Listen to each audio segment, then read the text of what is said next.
Hailing frequencies open, and welcome to Star Trek Discoverage, the live podcast that boldly goes into excruciating detail about this week's episode of Star Trek Discovery. I'm your host, Aaron Coker, aka Caliban, and as a Starfleet officer, I know that when your captain says execute, you say how high. Joining me on the show as usual is my co-host. She's also the co-host of the Generations Geek podcast, a more or less family-friendly celebration of geekdom. It's Ella Pearson. Ella, welcome back to Discoverage. Thank you. Oh, Ella, here we are. It's the 18th week of 23 weeks of Trek. And we're still alive. Short? Yeah, it's just only 18. I know. It feels like only like the 8. 18th week? Yeah, it feels like 1.8. Barely that much, but that's where we are. And also returning to the show tonight, she's the co-host of the Just Enough Trope podcast and the host of the Sailor Noob podcast here on the Just Enough Trope network. It's Mika and Hana. Mika, welcome back to the show. Thank you for having me. It's great to have you back aboard. And Mika, 9 months ago, the vault door closed on all of us, and we all had to find things to keep us occupied during quarantine. And we came up with something special to do in that time. Yes, we certainly did. We came up with something that we call co-videos. Yeah. Nice little play on words there with nice. COVID. Yeah, okay. Videos. Nice is nice. Sure. I'll explain it. Lazy is another word, but yeah. No. So basically, I have a list of movies that I haven't seen. And I had this list I've had for a while, right? And I continually add things to the list. So generally, basically, both of us, we watch 2 movies each week, one off of my list and then one that's your pick. Sometimes it's one that you haven't seen before. Sometimes it's one that you have. Sometimes we need to watch something that we know is good, because we've had a slew of bad films. Well, it is co-videos, yeah. Yes. And this is all a coping mechanism. And it seemed like a fun distraction, but it didn't seem like it was going to be a year-long project. Well, we had no idea, right? Like, we had no idea how long this was going to last. And it's like, well, every week it seems like we say, we're still here, still doing this. Yeah. So, when, you know... And this is a time for bucket lists. This is a time for getting things done lists. And I love the idea of, because I think we all have that list of media, that list of movies or TV shows that we're like, oh man, I just got to watch this someday. And yeah, this is a great way to knock it out. What are some of the films that you've been talking about recently? Yeah, well, this past week, my pick was the African Queen. Oh, yeah. And your pick was Robert Altman's Images. Yeah. So 2 very different films. Yeah, very different. Images, of course, stars Rene Auberjonois in an early film role for him. Yeah. Yes. Yeah, great to see him. He did a great performance in that. I was thinking about it, too. It's 1972, right? So... Yeah. He must have been in his late 30s, early 40s, right? He was probably about my age at that point. But yeah, I just think of him as like, the guy from Benson. You just think of him as just like, the sort of stuffy, officious, sort of wise ass guy, which the role that he played so well throughout his life. Yeah. But relatively young in that movie. Yeah. When you think about it, he really was. But yeah, but it's an interesting film. It's kind of a strange film. I think there's a lot of really good ideas in it. Mm-hmm. I don't know that the ideas are necessarily expressed as well as they could be. There's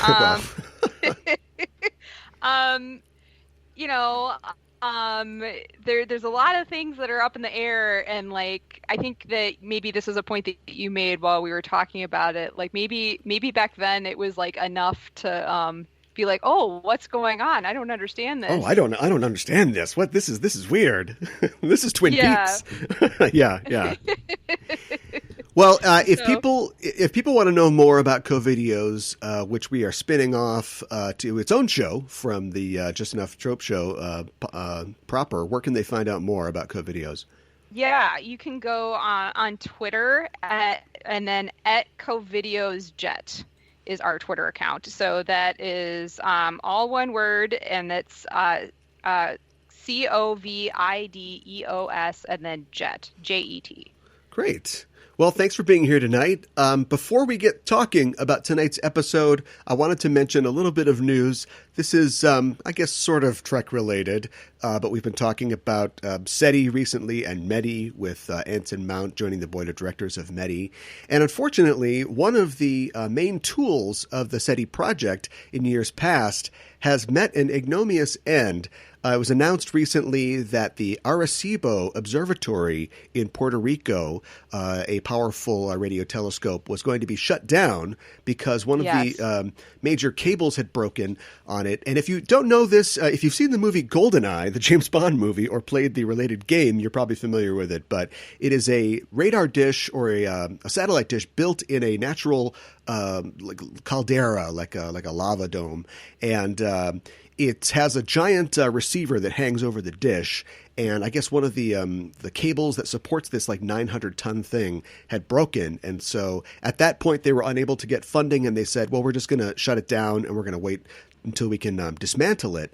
And just yesterday, the rest of the cables broke, and the entire thing came crashing down on the dish. And you can actually go online. They have drone footage of the control tower collapsing into the dish. It's pretty spectacular. Whoa. And a little horrifying Like at the same time. Drone footage. I saw a couple of photos online. It's kind of, it's really sad. You know. Yeah. I mean. And of course, R.I.P. Sean Bean. We lost him one more time. So. But it's just it's a real blow. It's unfortunate. I know that there are other installations like this. Both also using like natural terrain, but doing the work of SETI and METI. But it's just kind of sad. It's this dish was in the movie Contact, and it's just kind of famous, and it was just a really neat kind of artifact. And as far as the funding thing goes, they're going to still have to spend money here. They can't just let this thing sit, right? They're going to have to try to return it to somewhat natural state. You just can't have a bunch of trash laying around in the Puerto Rican jungle. I wouldn't think so. They're going to have to do something. Well, hopefully they can take care of that without too much trouble, and other installations and scientists can take up the work of searching for extraterrestrial life. Find those Vulcans. We need them. Got to get them here. Yes. As soon as possible. I got the Roy Orbison playing, so we'll see what happens.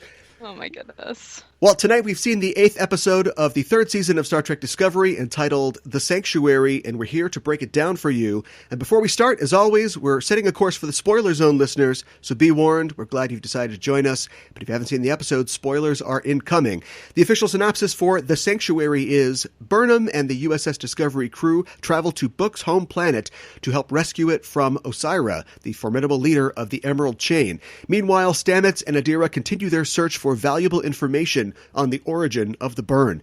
This episode is written by Kenneth Lynn and Brandon A. Schultz, both, as far as I could tell, first-time writers to the Trek franchise.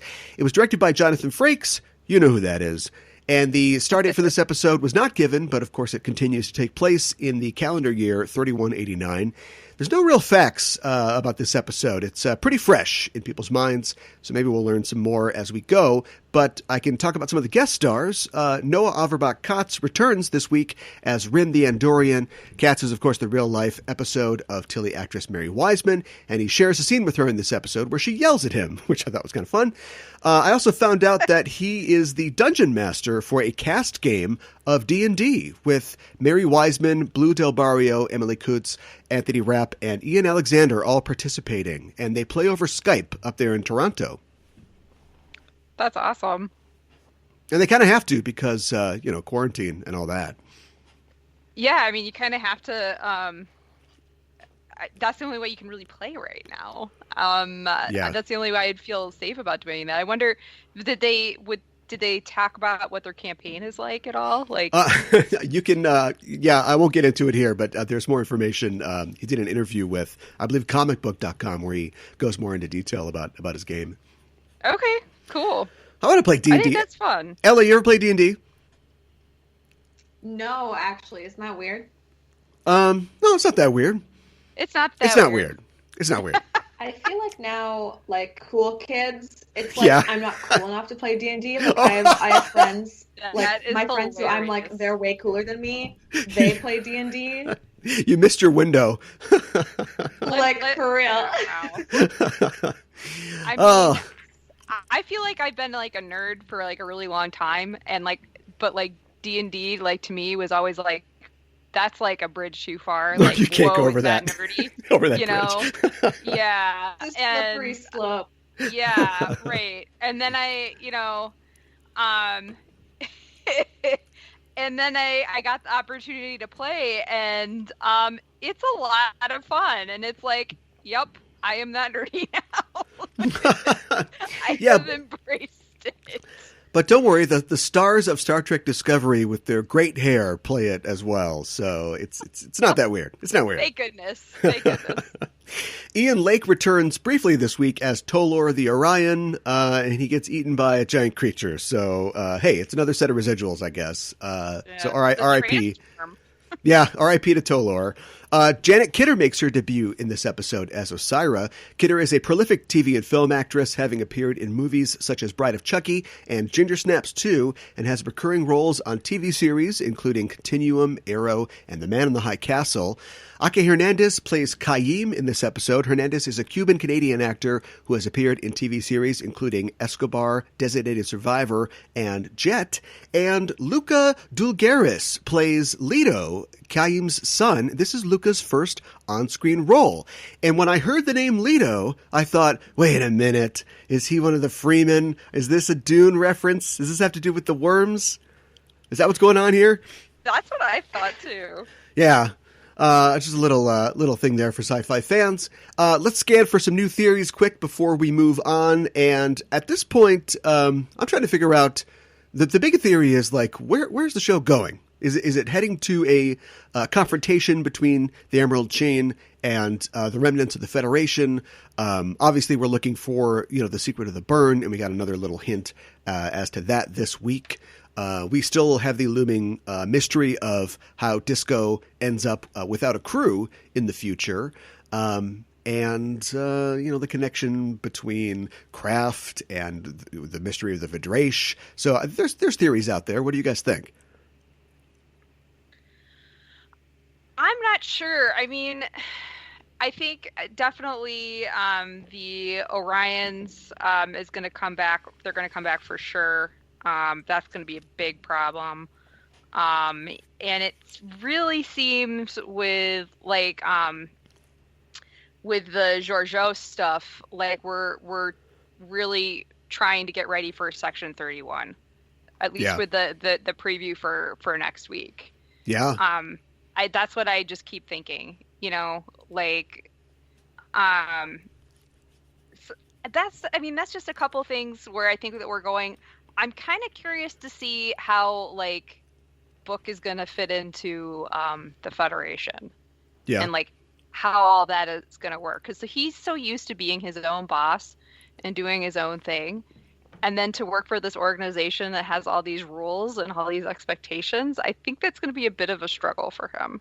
I guess so. Possibly. He seemed like he was really on board this week. Yeah, I mean, I think he overall really likes what they stand for, and that having the ability to really help people. I think he's all for that. Yeah. For sure. But he also he kind of goes by his own rules to get what he needs to get done. I mean, he's ultimately he's a good guy, right? Sure. But he doesn't necessarily play by he does things that Starfleet wouldn't necessarily approve of.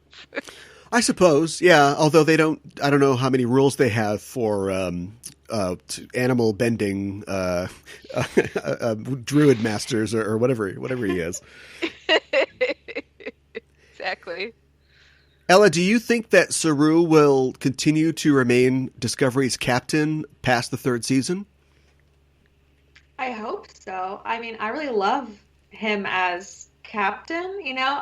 This episode, I was a little bit like, people are kind of questioning him more than I would like them to. Like when he was like, power up the weapons, everyone was like, "Are you sure about that?" Yeah. Because the admiral said, and he was like, "I know.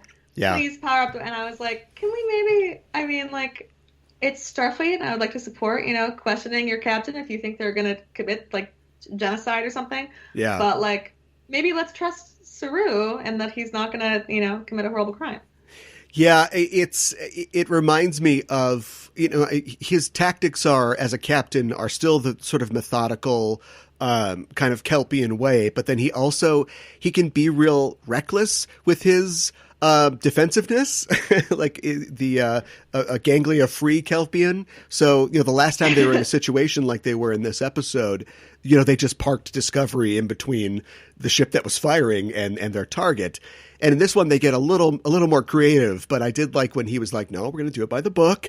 And then they start, bombarding the planet. And he's like, "All right, we could probably get around this somehow. Why don't you guys take that ship and go off and do stuff?" So I can somewhere I can see Pike just sort of shaking his head. Like Pike's like ears are burning. Somebody's doing something I wouldn't like. But yeah, I like that he's got his own kind of style. Yeah, I like that too. I was kind of surprised that he was okay with that idea, but I liked that idea, and I think that was executed well. And I actually really enjoyed that scene when they're on book ship and everything. I thought that was really great. And how I'm bad with names right now. Detmer? Yeah, well, Detmer was like awesome at flying, and I love how she went manual. And then like the cat like just jumps up into Ren's lap, and Yeah. he's like, I just loved his reaction to it. It was great. Like, what is this? What is this thing? Yeah, that was pretty great. I guess they don't have cats or house cats on Andoria, which I guess probably makes sense. Well, we're already kind of talking about the episode itself, so let's get into it. And since we're talking about Detmer, do you guys think that this is the not the end necessarily, but a kind of closing of the loop of the story of Detmer recovering from her trauma and her PTSD? I mean, I hope it's not, but it kind of seems like they tied a bow, like she had the one line about, "Oh, I'm not okay." And then now today we finally saw her do something like successfully, and she thought she was successful. Like, Yeah. So I don't know. Yeah. Yeah, I was thinking the same thing, it just seemed like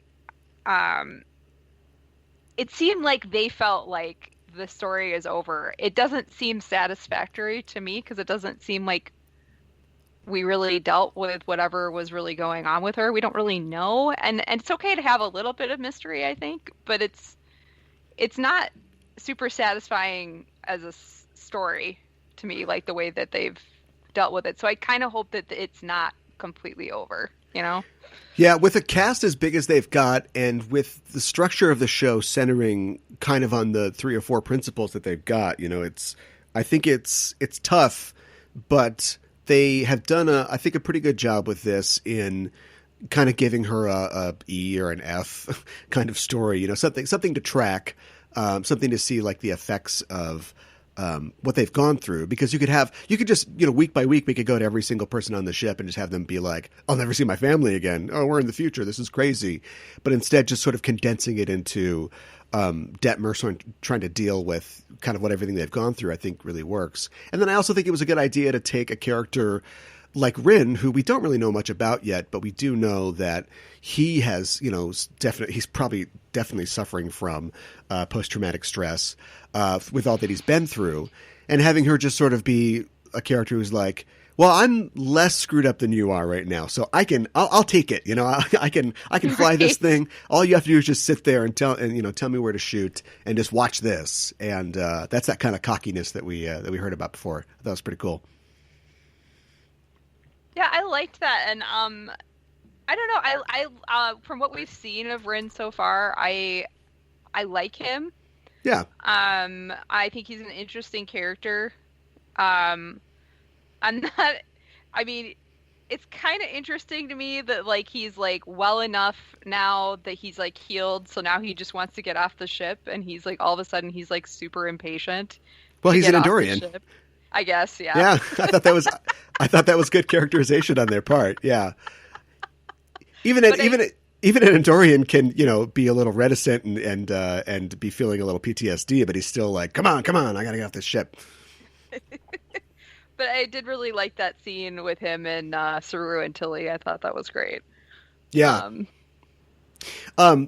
As far as the whole Detmer scene goes, sometimes I complain about what I perceive as the Star Warsing of Star Trek, but I gotta say it was pretty cool. It looked pretty cool. In fact, like all the effects and graphics and whatnot were really neat on the show this week. The forest scenes when the ship is like bombarding the planet and they're kind of going through the shield, and we're seeing the impacts, and then we're seeing the sea locusts and everything. A lot of good special effects work this week. Yeah, I thought it was neat too. I also thought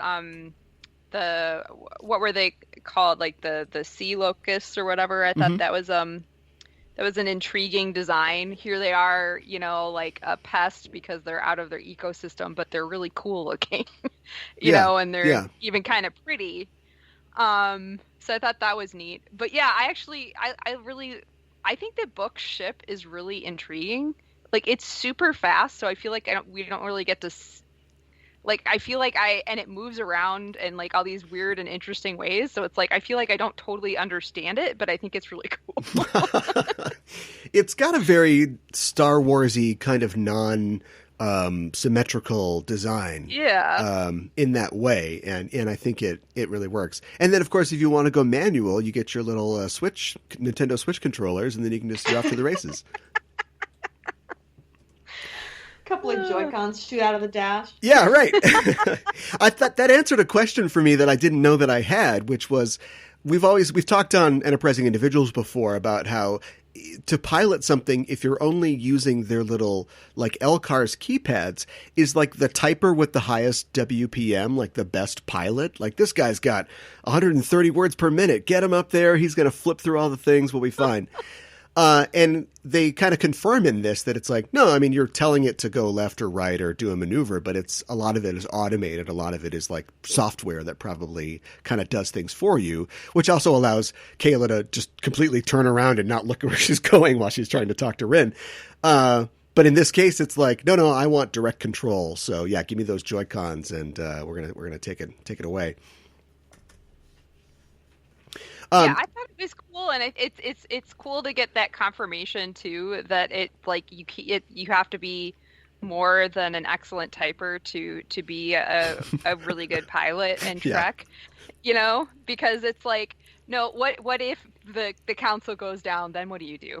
Well, you have to know how to fly it manually. So there you go. Yeah, Tom Paris he just pushes the warp 10 button. That's all he's really doing.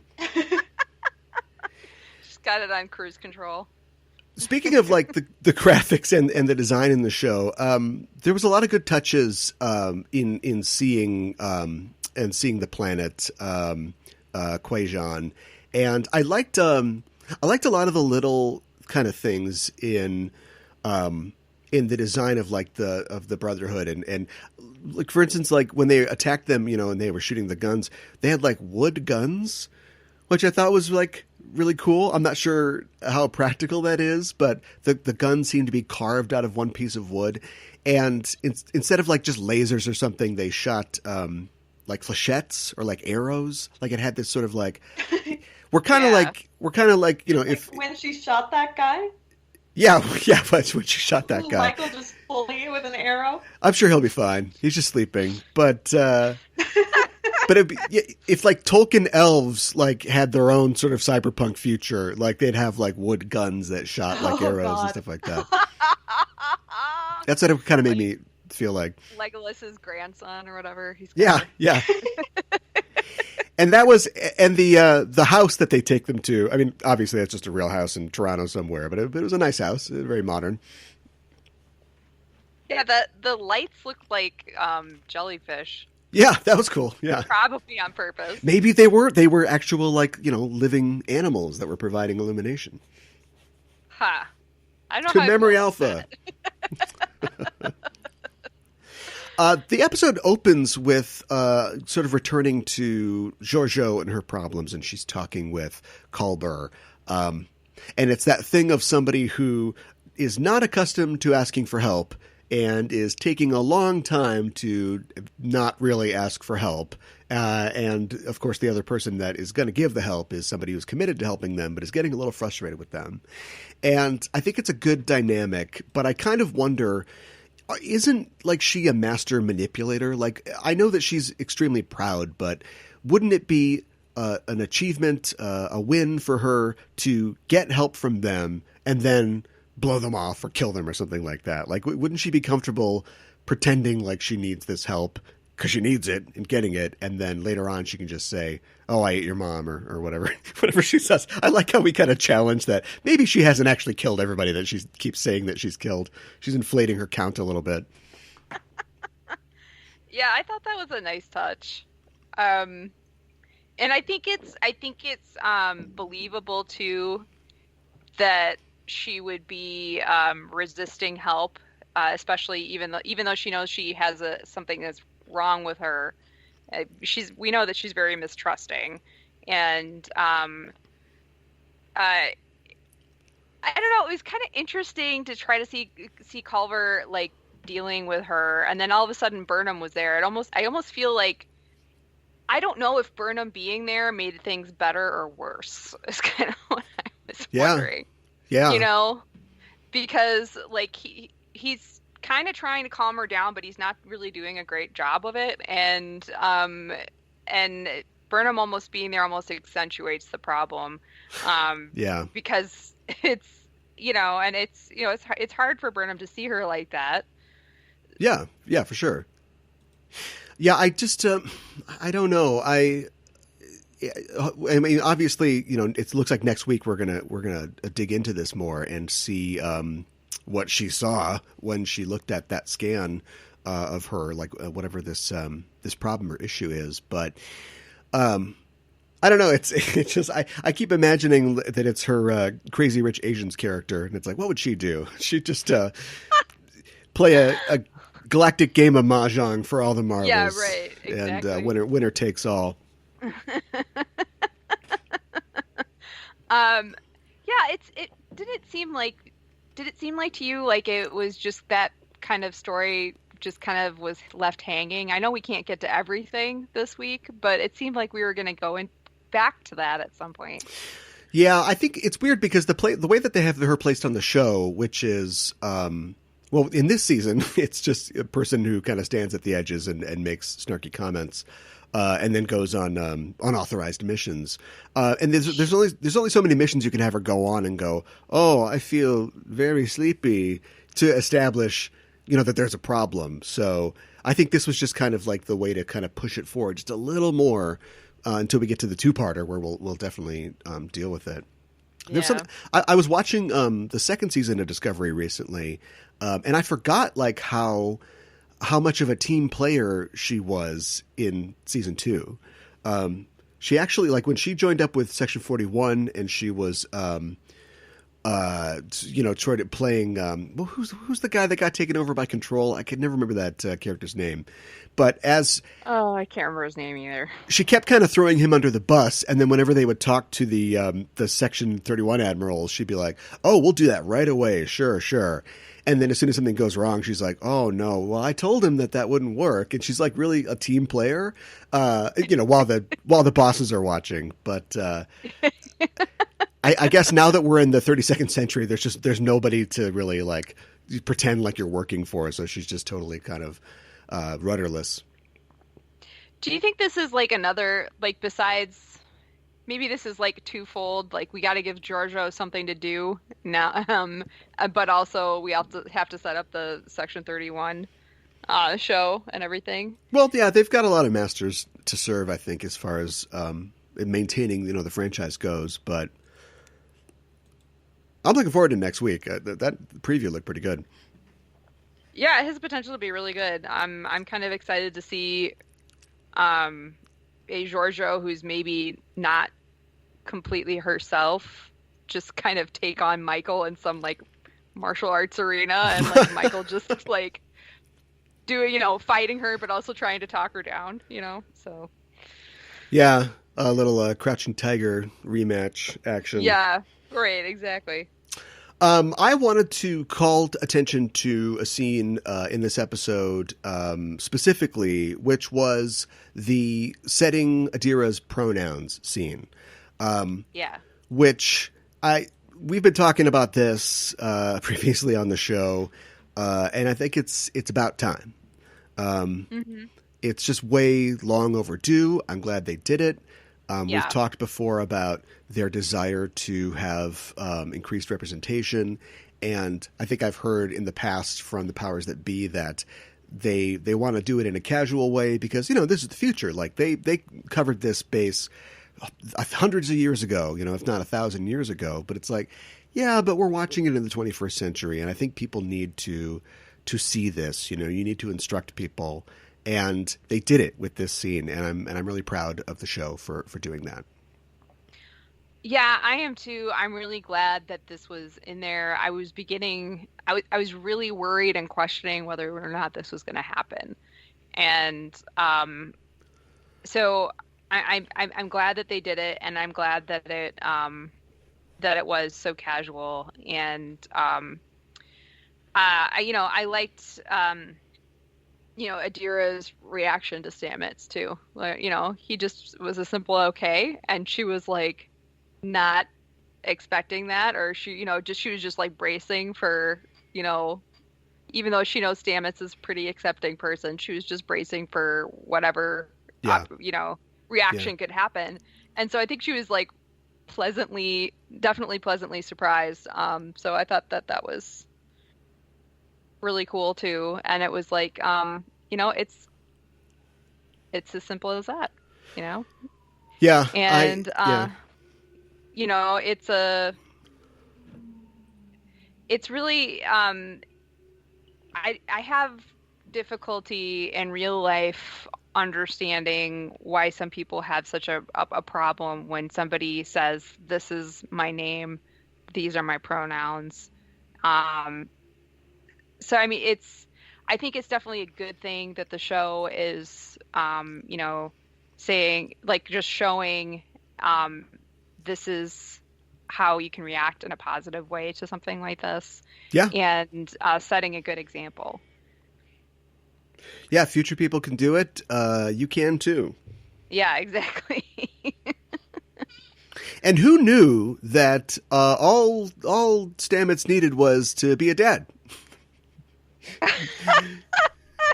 This whole time, he's like kind of a mean guy, or kind of a guy that's short with people, and he's just become he's become super warm, and now he's got this I don't know, maybe younger sister or like daughter-like figure, and things seem to be going pretty well. Yeah, now he just definitely plays the piano and puts his jacket on. Yeah, right. Yeah. Yeah, I like where that's going so far. Hopefully they'll both live through the finale. Do you think they'll kill anybody else off anytime soon? Oh God. I hope not. I was a little worried. For Detmer tonight. Well, I mean, she did have that line about, I'm about to do something that could kill us both. So, yeah, but whenever that's when I knew she'd be fine, because whenever a character says that, it's going to be fine. That my shades of Wash were in my head. Does an amazing maneuver to get us out of that. No problem. I'm going to live forever. R.I.P. Kayla Detmer. Oh my gosh, but it didn't happen. Horrible. It didn't happen. Yeah, thank goodness. Should we talk about the not talking of Gray that Adira mentions? Maybe they just couldn't get him for the episode. But do you think that something is happening in between her and her symbiote, that she's human and things are different? Or is the talking itself something that is human? Because we never really saw Dax speak with her other incarnations unless it was that specific ritual. Yeah, I'm more concerned that Adira could like see gray. You know what I mean? Like, Yeah. it's so unusual. Like, I feel like Gray being gone. I'm like, all right, maybe things will get back to normal. Maybe But this is what we Adira's want. just Yeah. upset. Yeah, Yeah.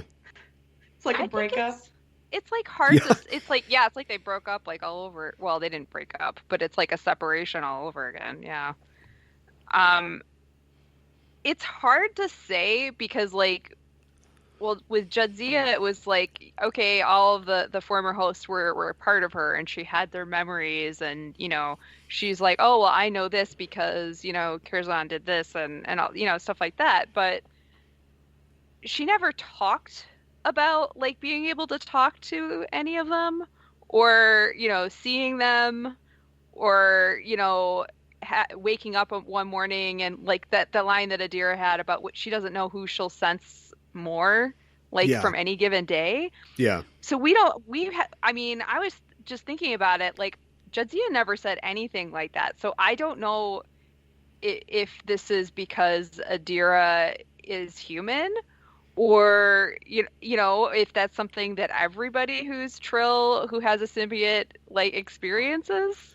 Well, Esri had a Because lot of trouble initially with her integration that we see like in the early part of season 7 of DS9, and I think it was because she wasn't really like planning on being like a host. She hadn't had any of the training, Right. and so she's a little sort of scattered when she first shows up, and then she has that dumb fling with Worf, and is like, yeah, that's not gonna be a thing going forward. But she eventually sort of gets her head on straight. Well, I think it definitely can be a really strange experience. And obviously Jadzia was ready for it because she did all the training and the preparation. Yeah. But it's like somebody like Adira, how do you even get ready for something like that? You're not expecting to ever get a symbiote. You're human. Well, Dax had it easy because, whenever Curzon says, well, I'm going to Ryza, she's like, well, okay, better clear my schedule. Just get ready here. Because that's how Curzon died, having Jamaron, as it's revealed. In the episode, Let He Who Is Without Sin. What else is happening in this episode? What you guys think of Osira, the leader of the Emerald Chain? I'm going to be honest. I did not really like the performance. Yeah? I thought it was kind of flat. Yeah. And maybe that's what she's going for. And maybe, the more that we see her, she'll grow on me. But she didn't really, I want to like hate the bad guy, and she did a lot of Yeah. egregious and horrible things, but there wasn't like a sparkle in her eye. There wasn't, the way that she had some snark in her lines, but I didn't feel it in her delivery, Yeah. So I don't know, maybe she'll grow on me, but it seems like they're kind of setting her up to be like one of their biggest adversaries, at least for the rest of this season. And I'm not really feeling the oomph from her right now. As an Orion woman, I'm just overjoyed that she's not like archly sexual. Do you know what I mean? Like she's not like, okay, that's fair. And she's not in a bikini. Not really sexual at all. So Yeah, that's probably a good first thing. Orion woman in pants. I don't know. We'll have to go back through the canon, but possible. I see what you're saying. I honestly think that me maybe too. they're pulling back a little because I think it might. Don't you think that we'll do another? Okay, you guys are defeated now. Join us, type thing. Like you guys are just fighting for what you need as well. Yeah, that could be. I kind of think that's what they're doing because we've already had like a just completely evil person in somebody like Lorca, and so or like a implacable evil robot in control, and so I think maybe we'll have a point where we realize, well, they're just kind of trying to survive, just like anybody else. Kind of like we saw in the second episode, that one guy with the long hair who the crime boss of that planet. not a nice guy, but you sort of understand like his, why he is the way he is. Yeah. And maybe I'm willing to keep an open mind. I do like that she has pants. That's a good thing. Did you? Yeah. What'd you think about Saru slave-splaining their Orion's culture to them? He's like, didn't you guys used to be slaves? It's like, all right, don't try to explain my own culture to me. Come on. Ella, did you have a strong opinion on Osira?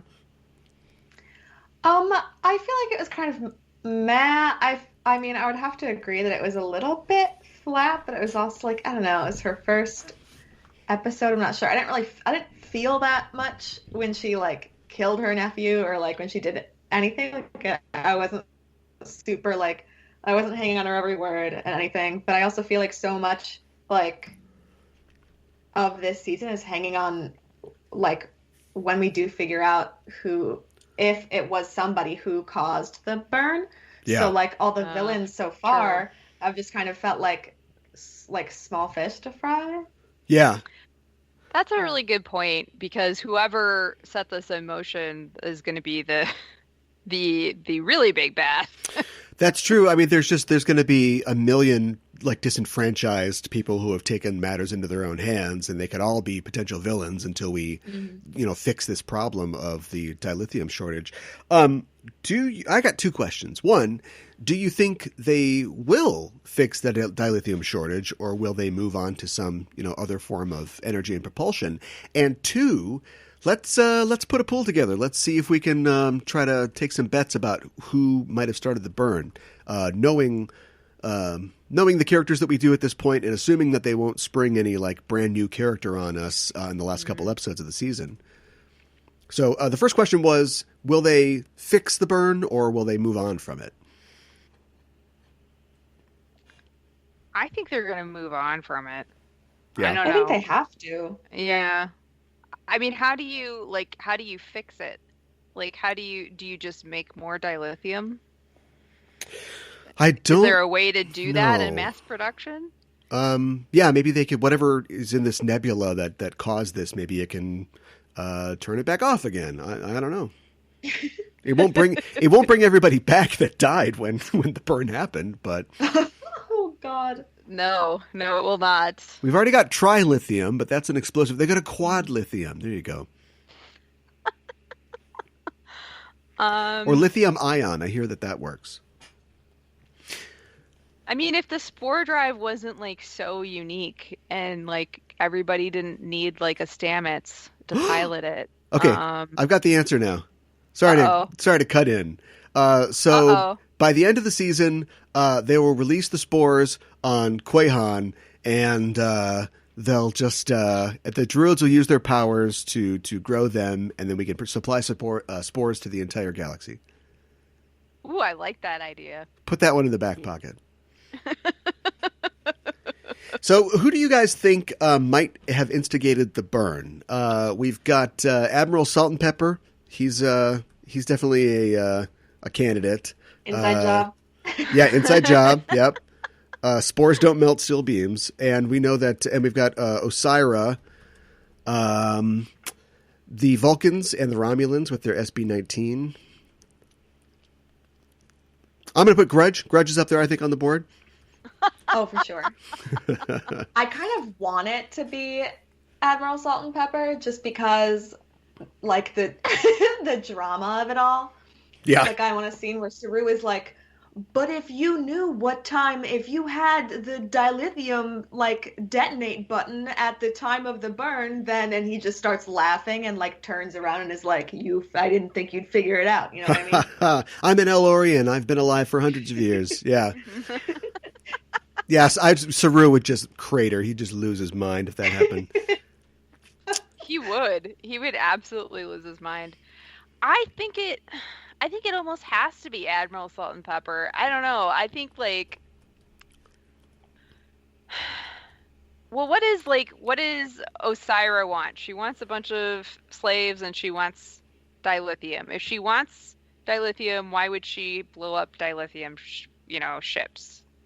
Well, I don't know. Maybe she just wants Who runs power. the capitalist economy? This is the second James Bond there you reference. go. for tonight. In the movie Goldfinger, Art Goldfinger buys up all the gold in the world, and then he has a plan to irradiate the gold stores at Fort Knox, so he will have all the gold and therefore all the value. Right. So maybe that's what Osira's doing. She's accumulated a bunch of dilithium. She destroys the rest. That's a possibility. Yeah. I just feel like the emerald chain is too obvious. You know what I mean? Yeah, That's kind of what I'm thinking too. But that's why I think it's great.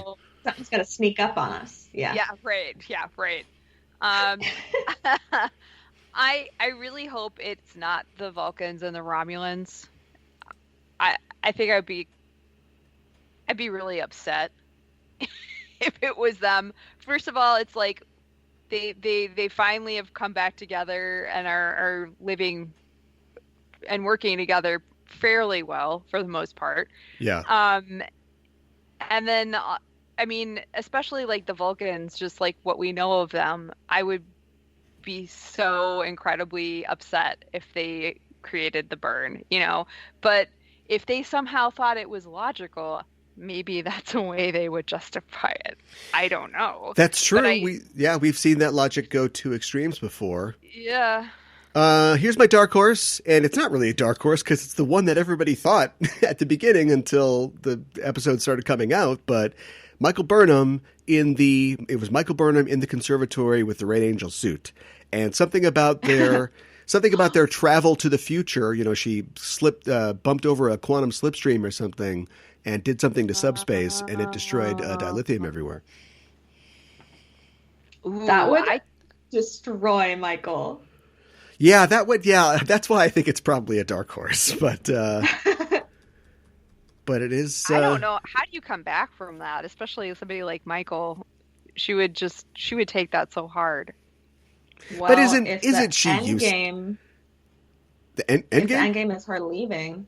Oh, yeah. Well, like we said before, it's all coming together.